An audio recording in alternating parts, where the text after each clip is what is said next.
চলুন যাই পুজো প্রাক্কালে দেখে আসি রাজ্যের সর্ববৃহৎ মাটির তৈরি গোপাল। সামনেই বাঙালির অন্য এক উৎসব দোল, আর এই উপলক্ষে পূজিত হন গোপাল। তবে সন্তান সমূহ এই ভগবান আদতেও শিশু সুলভ, তাই বেশিরভাগ ক্ষেত্রেই বাড়িতে ধাতব অথবা মাটির ছোট আকৃতির হয়ে থাকে। বারোয়ারি কিংবা সার্বজনীন হলেও সেক্ষেত্রে খুব বেশি আকৃতির লক্ষ্য করা যায় না দুর্গা, জগদ্ধাত্রী, শিব কিংবা কালী প্রতিমার মতন। তবে বিভিন্ন জেলায় গোপাল পুজো হলেও ধর্মপ্রাণ নদিয়ায় প্রায় প্রত্যেক পাড়াতেই এক মাস যাবৎ সময় ধরে চলে এই দোল পুজো। সেক্ষেত্রে গোপালের নানান নামকরণ এবং নানান আকৃতির লক্ষ্য করা যায়। উচ্চতার দিক থেকেও অন্যান্য জেলার থেকে এগিয়ে শান্তিপুর। তবে এই প্রতিবেদনে আপনাদের সামনে হাজির করব আমাদের জানা সর্ববৃহৎ মাটির তৈরি গোপাল। সর্ববৃহৎ মাটির তৈরি গোপাল বিগত 60 বছর ধরে পুজো হয়ে আসছে শান্তিপুর শহরের 24 নম্বর ওয়ার্ডে। উদ্যোক্তাদের দাবি, সূত্রাগড় জনকল্যাণ বালক সমিতির তত্ত্বাবধানে হয়ে আসা এই গোপালের উচ্চতা কোনোদিনই 30 ফুটের কম নয়, বরং আগে আরো বেশি উচ্চতা ছিল। বর্তমান সোশ্যাল মিডিয়ার দৌলতে তারা এত উচ্চতার মাটির গোপাল প্রতিমা দেখেননি, তাই তাদের দাবি পশ্চিমবঙ্গের মধ্যে সর্বোচ্চ উচ্চতার গোপাল প্রতিমা তাদের। মৃৎশিল্পী সজল পাল জানাচ্ছেন, তিনি হুগলি জেলা নিবাসী দাদা সজল পাল আনুমানিক প্রায় 50 বছর আগে এই প্রতিমা বানাতেন। বয়স হয়ে যাওয়ার কারণে এখন আর আসতে পারেন না, তাই তিনি বিগত 4 থেকে 5 বছর ধরে এই প্রতিমা বানিয়ে আসছেন। তবে তারও আগে অন্য কেউ বানাতেন। পুজোর 1 মাস আগে থেকে শুরু হয় প্রতিমা নির্মাণের তৎপরতা। 5 থেকে 7 জন শ্রমিক সহ তিনি কাজ শুরু করেন।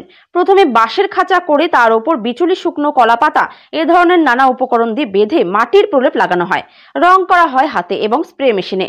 বর্তমান পুজো উদ্যোক্তারা জানাচ্ছেন, যেহেতু হাতের নাগালে হুগলি জেলার সাথে জলপথে যোগাযোগ, তাই বহু দূর দূরান্ত থেকে মানুষজন এখানে পুজো দিতে আসেন। ভক্তদের বিশ্বাস, গোপালের কাছে মানত করলে নিঃসন্তান মায়েদের সন্তান লাভ হয়। পুজো একদিন হলেও এই উপলক্ষে 3 দিন যাবৎ বাউল গান, অর্কেস্ট্রা, অন্যান্য সাংস্কৃতিক অনুষ্ঠান বসে, মেলাও।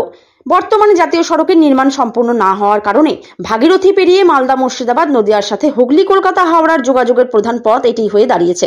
তাই আগের থেকেও অনেক বেশি জনপ্রিয় হয়েছে গোপাল। তবে সুবিশাল এই গোপাল যেমন এখানে নির্মাণ হয়, তেমন বিসর্জন হয় পাম্প সেটের মাধ্যমে, জল তুলে দিয়ে পাইপ দিয়ে ধুয়ে। আর সেই কারণে বিসর্জনের শোভাযাত্রা হয় না। ভাই, এখানে পুজো কতদিন ধরে হয়ে আসছে? এই পুজোটা 60 বছর হবে এবার, মানে আমার দাদুর আমল থেকে হয়ে আসছে। এই পুজোটা আমার দাদুরা শুরু করেছিল, তারপর কাকারা করতো, এখন কাকারা সঙ্গে আমরাও সহযোগিতা করে সবাই মিলেই করা হয়। এই এলাকায় এমনি কি মানে পুজো হতো না? না, এই এলাকায় যেটা আমাদের দাদুদের মুখে শোনা কথা, যে এই এলাকায় এটাই প্রথম পুজো।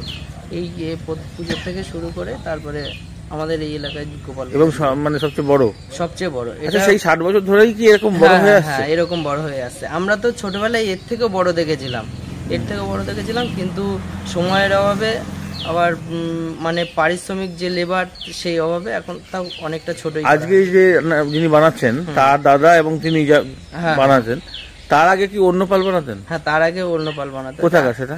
সেটা আমাদের গুপ্তিপাড়ারই ছিল। আচ্ছা, আপনি করছেন এই ঠাকুর এখানে? এই ঠাকুরে আমি করছি 4-5 বছর হবে। আর আমার দাদা আগে করতেন, উনি প্রায় 40-45 বছর করেছেন। হ্যাঁ। কি নাম দাদা? দাদু উদয় পাল। হ্যাঁ, উদয় পাল। আপনার নাম? আমার নাম সজল পাল। এই যে আপনাদের বাড়ি ওপারে? হ্যাঁ। কোন জেলা? কুমোরপাড়া। কোন জেলা?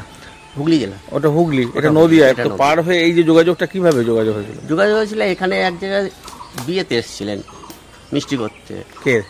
জ্যাঠামশাই আচ্ছা। আর দাদা দুজনে এসে এই গোপাল হয় অন্যজনা করতো, তখন দেখে খুব ভালো লাগে। তো সেই জন্য দাদা বলেছিলেন যে তাহলে আমাকে দেন, আমি গোপালটা করি। তা সেই থেকেই আমরাই করে যাচ্ছি। তো মিষ্টি করতে এসেছেন মানে আপনারা তখন মিষ্টি দোকান? হ্যাঁ, মিষ্টির দোকান না, এমনি বিয়ের বাড়িতে মিষ্টি করতো। আর এই মাটি বানানোর অভ্যাস কি ওনার ছিল? হ্যাঁ, অভ্যাস ছিল। মানে আপনাদের ওদিকে বাড়িতে হয় নাদা পাট ঠাকুর আগে সব করা হতো না। আচ্ছা, সেই হিসাবেই আমরা এসে। তো কত ফুট এখানে উচ্চতা? এটা 30 ফুট উচ্চ। কত ফুট পর্যন্ত করেছেন?